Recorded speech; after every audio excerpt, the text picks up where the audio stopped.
Przede mną znajduje się aż 5 modeli Hot Wheels RLC, które dołączają do mojej kolekcji. W dzisiejszym odcinku wszystkie je wam pokażę, a mamy tutaj m.in. 3 modele na kartach, jeden model w gablotce, no i jeden można powiedzieć, że w takim kartoniku. Ja póki co miałem okazję przyjrzeć się tylko i wyłącznie tym dwóm modelom, więc te 3 nadal będą dla mnie zaskoczeniem. Zobaczymy, jak one wyglądają. Przekonamy się o tym, czy mają jakieś buble, jakieś niedociągnięcia, czy są po prostu dobrze wykonane. No i 2 z 3 modeli na kartach dzisiaj sobie otworzymy z blistrów, więc oglądajcie do końca. No a zaczniemy sobie od najświeższego tematu i moi drodzy, jest to Mercedes-Benz 600 i moim zdaniem jest to naprawdę przełomowy model, nie tylko dla marki Mattel, ale moim zdaniem dla całej branży modeli w skali 1.64, bo ten model posiada wszystkie 4 otwierane drzwi. No i nie chodzi mi tutaj o takie drzwi, które były w Lincolnie, czyli typu Suicide Doors. Takie same drzwi możemy znaleźć w Rolls-Royce'ach. No i tego typu drzwi jak właśnie z tego Lincolna produkują też inne firmy. Widziałem sporo modeli na AliExpress, które robią Rolls-Royce'y właśnie z tego typu drzwiami, ale jak z mojego researchu wynika, jeszcze żadna marka, wydaje mi się, że nigdy nie zrobiła drzwi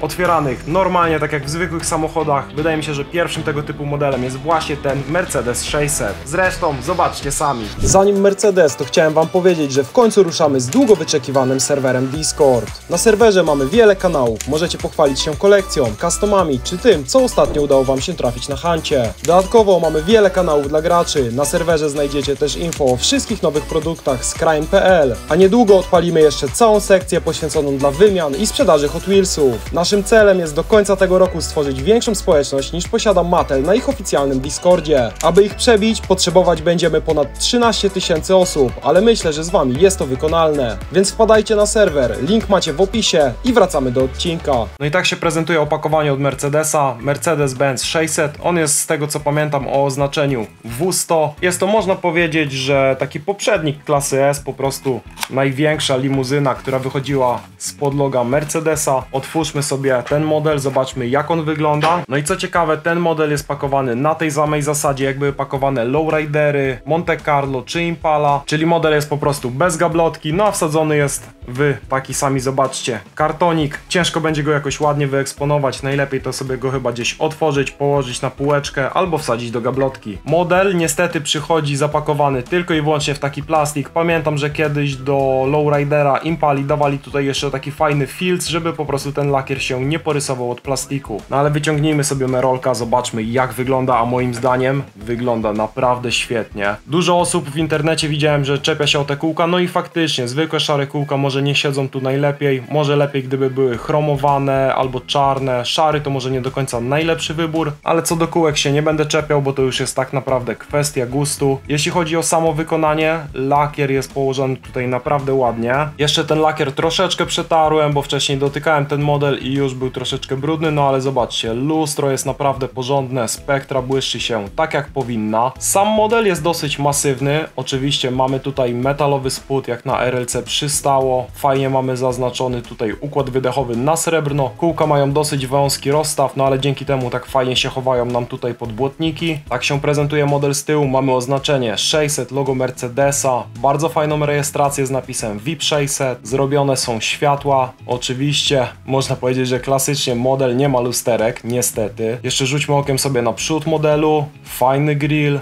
fajne światła i tutaj jeszcze mamy chyba znaczek Mercedesa z tego co widzę. A nie, przepraszam, to niebieskie nie wiem czym jest, znaczek Merolka mamy tutaj od góry na grillu. Samo wnętrze też jest wykonane naprawdę fajnie. Fotele mamy w 2 kolorach, sami zobaczcie, on jest taki jasno-skórowy, a środki są, można powiedzieć, że czarne. Nadaje to naprawdę fajnego charakteru, pachnie luksusem. No ale to co najlepsze w tym modelu, to wszystkie 4 otwierane drzwi. Żeby je otworzyć, ja zawsze posługuję się jakimś plastikiem, bo zawsze ciężko mi jest to podważyć paznokciem i po prostu tutaj w sam dół tych drzwi staram się wsadzić jakiś jak najcieńszy plastik. O!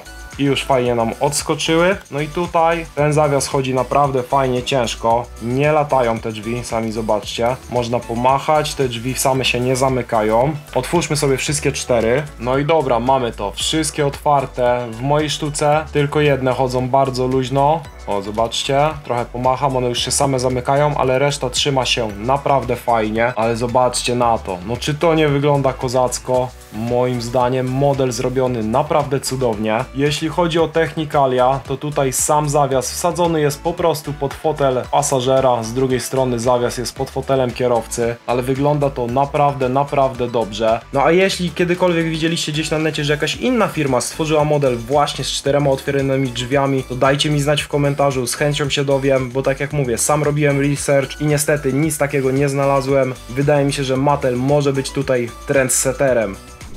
No a następny model też jest naprawdę fajny, już go tutaj wyciągam, żeby wam pokazać. Zobaczcie, jest to Acura Integra, czyli Club Car właśnie na 2025 rok. Club Car z zasady jest to model dostępny dla każdego klubowicza, teoretycznie one były bez limitu, ale w tym roku, jak widać, się wyprzedały i z tego co sprawdzałem, nie są już dłużej dostępne na stronie Mattel Creations. Ja dla siebie taki model posiadam tylko i wyłącznie jeden, więc nie będę go póki co otwierał, ale popatrzmy sobie na niego z bliska. Tak się prezentuje Integra. Oczywiście RLC-ki zawsze przychodzą w protektorze, tak aby się karta nie zniszczyła w transporcie. No i co ciekawe, te Mattela protektory znane są z tego, że zamykają się beznadziejnie, je praktycznie można otwierać jednym palcem, te zamknięcia są serio słabe. No i Mattel chyba wie, że robi słabe zamknięcia i od tego roku zaczęli je normalnie zaklejać tutaj taśmą. Trochę mnie to rozbawiło, no ale tak, jest tutaj normalnie, o, proszę ja was, tasiemka, więc tasiemkę ściągamy, tak żeby dostać się do modelu. Otwieramy i zanim rzucimy okiem na model, to rzućmy najpierw okiem na to,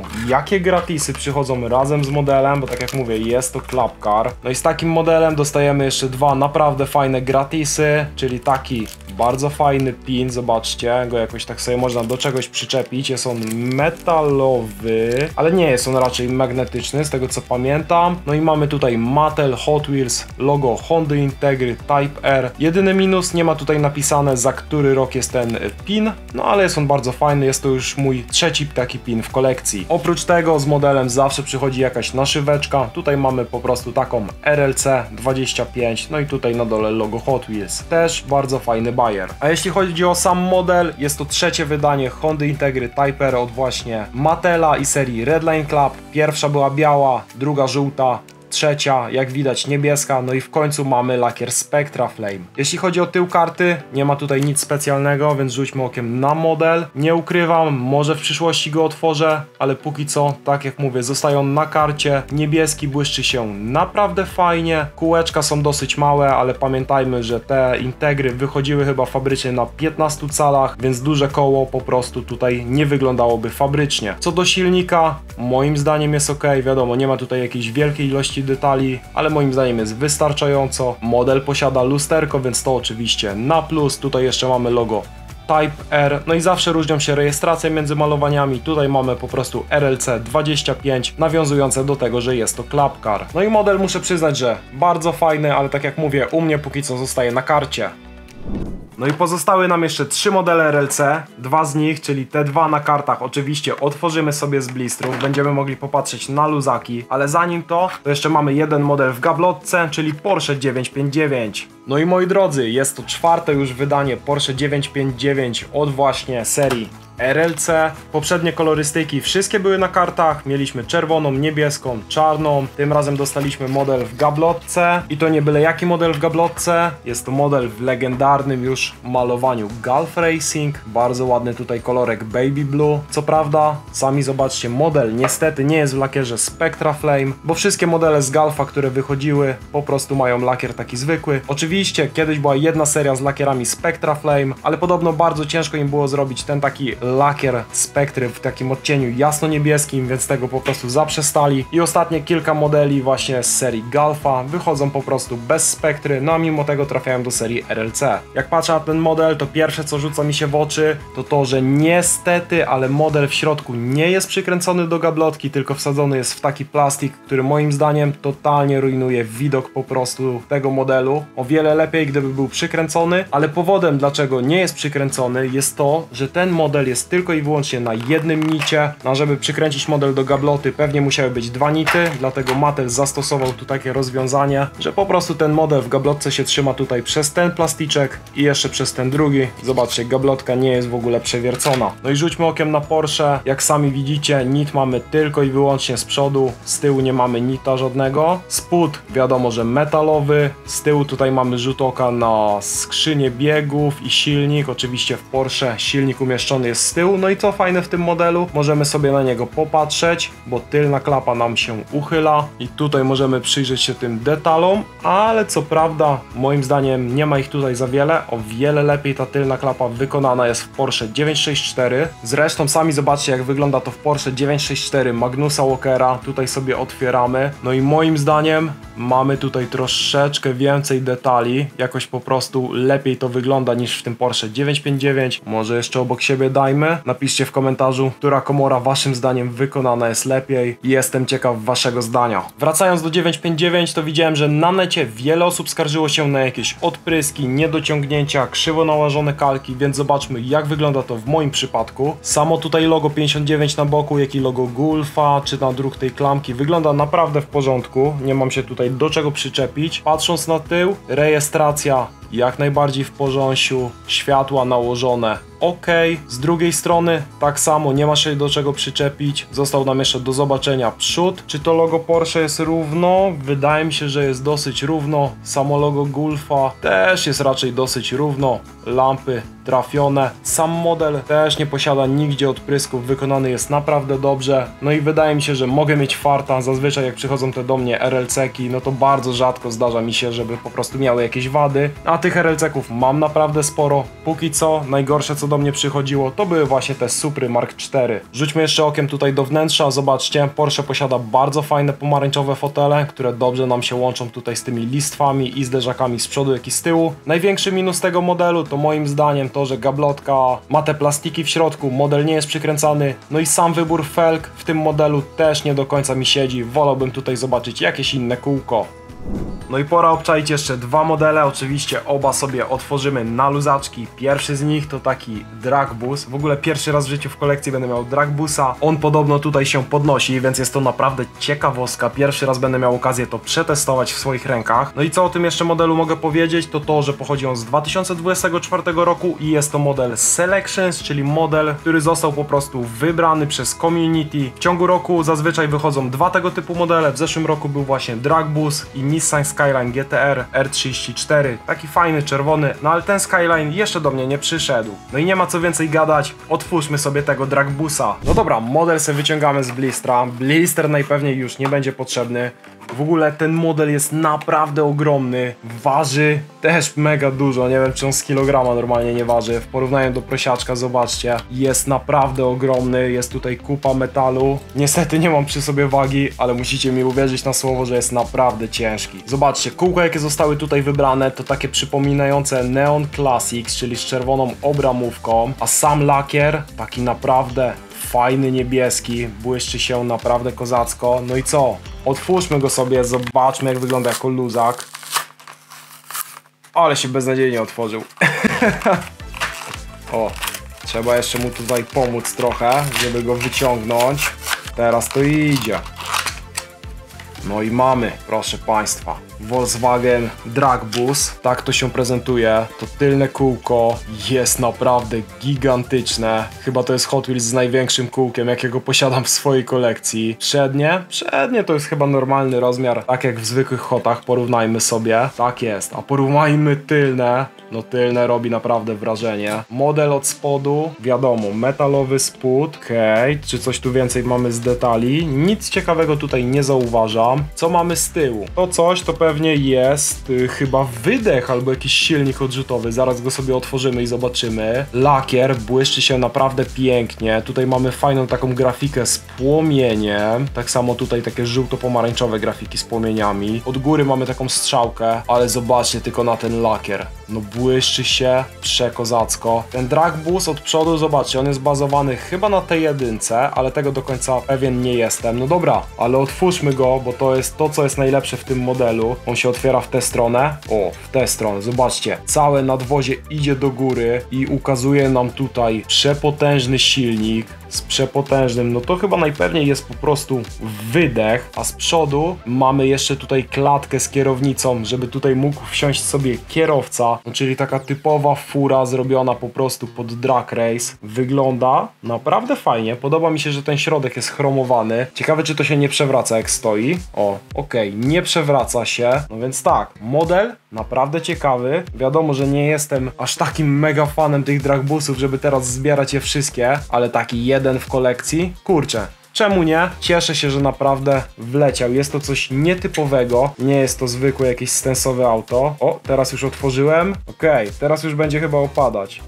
Chyba już się zawias wyrobił. Chyba to jest za ciężkie, żeby teraz tak już mogło stać. Coś by tutaj trzeba pewnie położyć. Albo... Nie, dobra. Teraz już opada. Okej, no ale wracając do tematu. Cieszę się, że taki model wlatuje do kolekcji. Jest to coś naprawdę nietypowego. No a z drugiej strony jest to po prostu klasyk od Hot Wheels. Tych dragboosów wyszło już naprawdę sporo i wiem, że kolekcjonerzy z Ameryki naprawdę jarają się tym modelem i po prostu zbierają sobie te dragboosy czy cool kombi.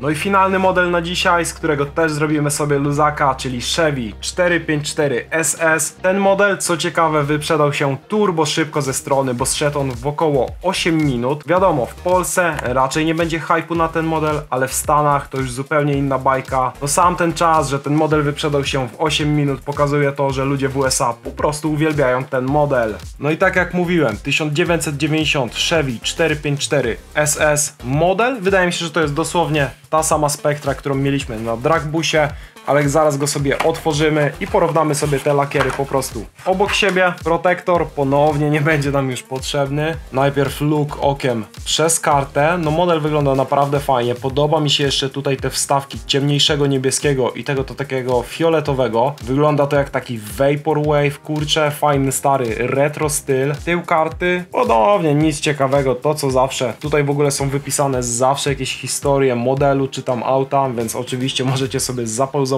i przeczytać. Zresztą tak samo tył karty mogę wam pokazać z dragbusa, no i również z Integry. No i pora uwolnić Chevy'ego na wolność, więc oczywiście to uczynię. Znowu otworzył się tak mega dziwnie, że trzeba mu tutaj pomóc.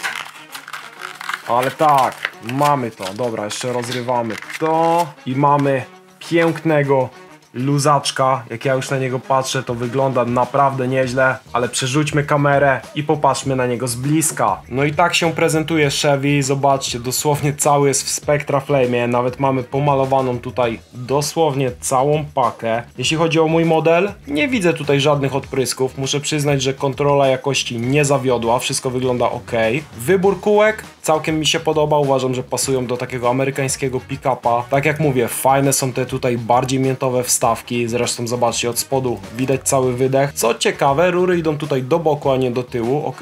No i w tym modelu otwierają się nam dwie części, bo otwiera nam się tutaj ta klapa z tyłu od paki i otwiera nam się maska, więc zacznijmy od tej klapy tutaj z tyłu, zobaczcie. A, trochę siły trzeba w to chyba wsadzić. A, bo to się nie otwiera? Nie, no otwiera się, ale... O! Ale trzeba było dużo siły w to wsadzić. Już myślałem przez chwilę, że coś zepsułem, ale nie. To tak ma być. Zobaczcie. Tutaj to sobie można położyć i mamy pakę otwartą do załadunku. Jest to bardzo fajny elemencik i chodzi naprawdę ciężko. Wręcz...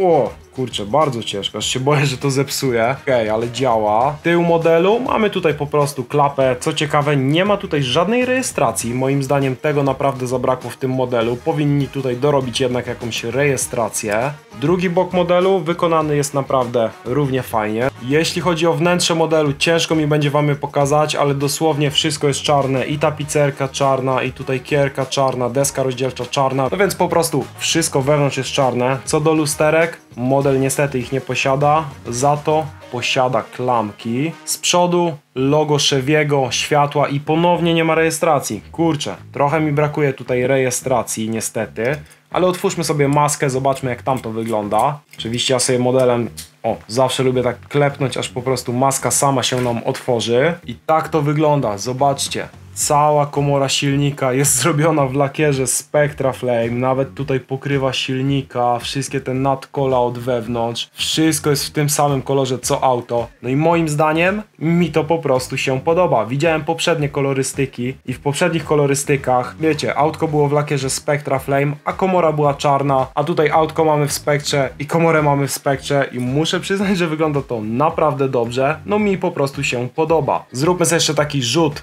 360 tego Chevy'ego. Oczywiście dajcie znać w komentarzu, czy wam siedzi ten model, czy go kupiliście, czy w ogóle daliście radę go kupić, bo wyprzedał się, kurczę, naprawdę szybko. No i moi drodzy, tak to się prezentuje. 5 nowych RLC w mojej kolekcji. Oczywiście dajcie znać w komentarzu, który wam podoba się najbardziej.